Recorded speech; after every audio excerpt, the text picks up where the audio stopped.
get orders early, they created a program they called Early Write, in which they brought their 25 largest retailers to Aspen. They put them up at the Ritz-Carlton, bought them a free lift ticket.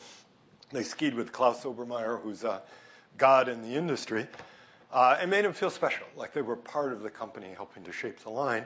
And they ordered early. So they got the early sales data 1 month early. How did they cut lead times? There were two things that had 90-day lead times. One were zippers, all made by YKK in Japan, huge company, so they weren't going to bend.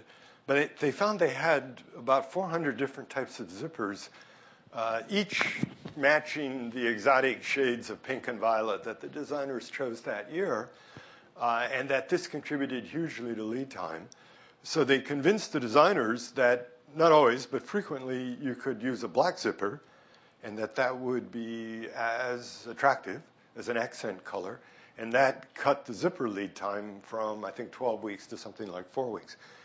So the principle, I think, this illustrates is that selective, small compromises on design to cut lead time can result in a home run product being supported by the supply chain and actually achieving its potential.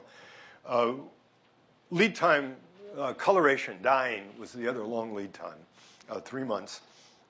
They sat down with their dyeing contractor, and what they found was there were two reasons why they had a long lead time. Gray goods had a long lead time, and the dyeing contractor, not unreasonably, wanted to have a backlog to keep their plant busy. So here they paid for them to hold raw materials, and they reserved production capacity. And then they could get color changes almost on a 24-hour notice. All they had to do then is figure out what to dye early in the season when they had those lousy forecasts. And I think you could see the obvious answer there, dye black or colors like that, which are predictable, and then save your in-season reactive capacity for the more exotic shades of pink and violet. So what did this do? It cut the early orders from about 50% to 38%. Then you had early write, you got 20% of demand, and then you committed the rest of your production. So it reduced the number of gambles that you had to make, but you still had to make gambles.